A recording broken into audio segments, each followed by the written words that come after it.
ಸಚಿವ ಪ್ರಿಯಾಂಕ್ ಖರ್ಗೆ ಹಾಗೆ ಆರ್ಎಸ್ಎಸ್ ನಡುವಿನ ಜಿದ್ದಾಜಿದ್ದಿ ಈಗ ಮತ್ತೊಂದು ಹಂತಕ್ಕೆ ತಲುಪ್ತಾ ಇದೆ. ಆರ್ಎಸ್ಎಸ್ ನೋಂದಣಿ ಮತ್ತು ಆರ್ಥಿಕ ಮೂಲಗಳ ಬಗ್ಗೆ ಪ್ರಿಯಾಂಕ್ ಖರ್ಗೆ ಬಹಳ ಗಂಭೀರವಾದಂತ ಪ್ರಶ್ನೆಗಳನ್ನೆತ್ತಿದ್ದಾರೆ. ಆರ್ಎಸ್ಎಸ್ ಇವತ್ತಲ್ಲ ನಾಳೆ ನೋಂದಣಿ ಆಗಲೇಬೇಕು, ಇಲ್ಲದೆ ಹೋದ್ರೆ ನಾನೇ ಮಾಡಿಸ್ತೀನಿ ಅಂತ ಸವಾಲ್ ಹಾಕೋ ಮೂಲಕ ಸಂಘ ಪರಿವಾರದ ವಿರುದ್ಧ ನೇರ ಯುದ್ಧ ಸಾರಿದ್ದಾರೆ.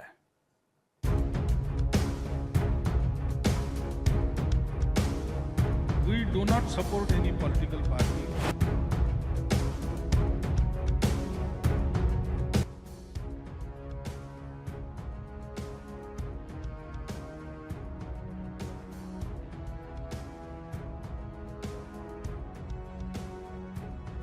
ಆರ್ಎಸ್ಎಸ್ ಪಥಸಂಚಲನ ಚಟುವಟಿಕೆಗಳಿಗೆ ನಿರ್ಬಂಧ ಹೇರುವಂತೆ ಸಿಎಂಗೆ ಪತ್ರ ಬರೆದಿದ್ದ ಸಚಿವ ಪ್ರಿಯಾಂಕ್ ಖರ್ಗೆ ಈಗ ಸಂಘದ ಅಸ್ತಿತ್ವದ ಬಗ್ಗೆ ಪ್ರಶ್ನೆ ಎತ್ತಿದ್ದಾರೆ.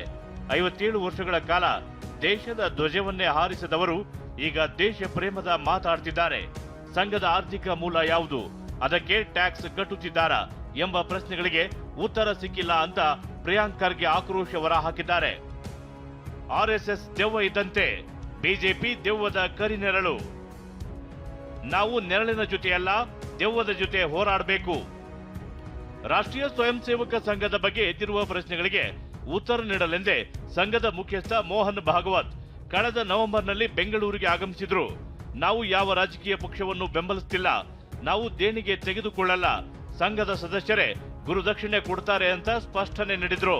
We do not support any political party. We do not participate in vote politics, current politics, election politics, etc. ಸ್ವತಃ ಮೋಹನ್ ಭಾಗವತ್ ನೀಡಿದ ಸ್ಪಷ್ಟನೆಯನ್ನ ಪ್ರಿಯಾಂಕ್ ಖರ್ಗೆ ಒಪ್ಪಿಲ್ಲ.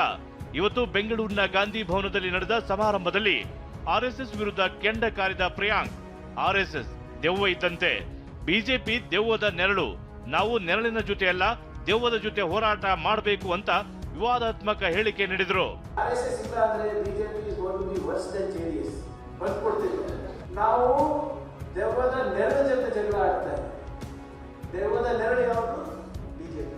ದೆವ್ವ ಯಾವುದು? ಆರ್ಎಸ್ಎಸ್ ಫಂಡಿಂಗ್ ತೆಗೆದುಕೊಳ್ಳಲ್ಲ, ಸಂಘದ ಸದಸ್ಯರೇ ಗುರುದಕ್ಷಿಣೆ ಕೊಡ್ತಾರೆ ಅಂತ ಮೋಹನ್ ಭಾಗವತ್ ಅಂತಾರೆ. ಆದ್ರೆ ಇವರದ್ದು ದೊಡ್ಡ ನೆಟ್ವರ್ಕ್ ಇದೆ. ಅಮೆರಿಕ, ಇಂಗ್ಲೆಂಡ್ ಸೇರಿದಂತೆ ವಿದೇಶಗಳಿಂದ ಹೆಚ್ಚು ಫಂಡಿಂಗ್ ಬರುತ್ತೆ. ತಮ್ಮ ಧ್ವಜದ ಹೆಸರಲ್ಲಿ ಗುರುದಕ್ಷಿಣೆ ಪಡೆದಿದ್ದಾರೆ ಎಂದು ಪ್ರಿಯಾಂಕ್ ಆರೋಪಿಸಿದ್ದಾರೆ. We didn't take any help from outside finances. Sangha Swayam Sevaks contribute to Sangha. Once in a year there is Guru Dakshina. Sangha Swayam Sevaks give money not as a contribution, as a samarpan. ಅವಾಗ ಗುರು ಅಂದ್ರೆ ಯಾರು ಅಂದ್ರೆ ಅವರ ಧ್ವಜ, ಧ್ವಜದ ಹೆಸರಿನಲ್ಲಿ ದುಡ್ಡು ತಗೋತಾರೆ. ಮೋರ್ ದೆನ್ 2500 ಆರ್ಗನೈಸೇಷನ್ಸ್ ನೆಟ್ವರ್ಕ್ ಇದೆ. ಅಮೆರಿಕ ಇರ್ಬೋದು, ಇಂಗ್ಲೆಂಡ್ ಇರ್ಬೋದು, ಅಲ್ಲೆಲ್ಲಿಂದ ದುಡ್ಡು ತಗೊಂಡು ನಾನು ಹೇಳ್ತಾ ಇದ್ದೀನಿ,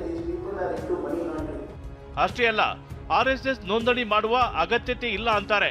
ಇವತ್ತಲ್ಲ ನಾಳೆ ಆರ್ಎಸ್ಎಸ್ ನೋಂದಣಿ ಆಗಲೇಬೇಕು, ನಾನೇ ಮಾಡಿಸ್ತೀನಿ ಅಂತ ಪ್ರಿಯಾಂಕ್ ಸವಾಲು ಹಾಕಿದ್ದಾರೆ. ನಾವು ರಿಜಿಸ್ಟ್ರೇಷನ್ ಮಾಡ್ಕೊಳ್ಳೋ ಅವಶ್ಯಕತೆ ಇಲ್ಲ, because there are body of individuals ಅಂತ ಹೇಳ್ತಾರೆ. ನಮಗೆ ರಿಜಿಸ್ಟ್ರೇಷನ್ ಅವಕಾಶ ಇಲ್ಲ ಅಂತ ಹೇಳ್ತಾರೆ. ನಾನು ಮಾತು ಕೊಡ್ತಾ ಇದ್ದೀನಿ ನೋಡಿ, ಇವತ್ತಿಲ್ಲ ನಾಳೆ ರಿಜಿಸ್ಟರ್ ಆಗಲೇಬೇಕು, ಆಗ್ತದೆ, ನಾನು ಮಾಡಿಸ್ತೀನಿ. ಆರ್ಎಸ್ಎಸ್ ಜೊತೆ ಬಿಜೆಪಿಗೂ ಚಾಟಿ ಬೀಸಿದ ಖರ್ಗೆ, ಬಿಜೆಪಿ ನಾಯಕರ ಮಕ್ಕಳು ಧರ್ಮದ ಹೋರಾಟದಲ್ಲಿ ಇಲ್ಲ, ನಿಮ್ಮ ಮಕ್ಕಳು ವಿದೇಶದಲ್ಲಿ ಓದಿ ದೊಡ್ಡ ವ್ಯಕ್ತಿಗಳಾಗ್ತಿದ್ದಾರೆ, ಧರ್ಮ ರಕ್ಷಣೆ ಗೋರಕ್ಷಣೆ ಅಂತ ಬಡವರ ಮಕ್ಕಳ ಕೈಗೆ ಆಯುಧ ಕೊಟ್ಟು ರಸ್ತೆಗೆ ಬಿಟ್ಟಿದ್ದೀರಿ ಅಂತ ಆಕ್ರೋಶ ಹೊರ ಹಾಕಿದ್ರು. ಯಾರ್ಯಾರು ಇವತ್ತು ಕೇಸರಿ ಶಾಲ್ ಹಾಕೊಂಡಿನ ಬಿಜೆಪಿ ನಾಯಕರು ಎಲ್ಲರೂ ಮಾತನಾಡ್ತಾರಲ್ಲ, ಟೇಬಲ್ ಕುಟ್ಟಿ ತಟ್ಟಿ ಧರ್ಮದ ಬಗ್ಗೆ, ಅವ್ರ ಮಕ್ಕಳು ಎಷ್ಟು ಜನ ಗೋಮೂತ್ರ ಕುಡಿತಾರೆ ಬೆಳಿಗ್ಗೆ? ಎಲ್ಲರೂ ಕೂಡ ಒಳ್ಳೊಳ್ಳೆ ಎಜುಕೇಶನ್ ಫಾರಿನ್ ಅಲ್ಲಿ ಓದ್ತಾ ಇದ್ದಾರೆ, ಒಳ್ಳೆ ಬಿಸ್ನೆಸ್ ಮಾಡ್ತಾ ಇದ್ದಾರೆ, ನವೋದ್ಯಮಗಳ ಪ್ರಾರಂಭ ಮಾಡಿದ್ದಾರೆ, ಇಂಡಸ್ಟ್ರಿಯಲಿಸ್ಟ್ ಆಗಿದ್ದಾರೆ. ಧರ್ಮ ರಕ್ಷಣೆ ಗೋರಕ್ಷಣೆ ಎಲ್ಲರೂ ಕೂಡ ಯಾರಿಗೆ ಬಿಟ್ಟಿರೋದು? ಬಡವರು ಮಾಡ್ತಾರೆ. ಒಂದು ಕಡೆ ಆರ್ಎಸ್ಎಸ್ ತನ್ನ ಚಟುವಟಿಕೆಗಳನ್ನ ವಿಸ್ತರಿಸುತ್ತಿದೆ, ಮತ್ತೊಂದು ಕಡೆ ಸಚಿವ ಪ್ರಿಯಾಂಕ್ ಖರ್ಗೆ ಸಂಘದ ಬುಡಕ್ಕೆ ಕೈ ಹಾಕಿರೋದಂತೂ ಸತ್ಯ. ಹರೀಶ್, ಟಿವಿ9 ಬೆಂಗಳೂರು.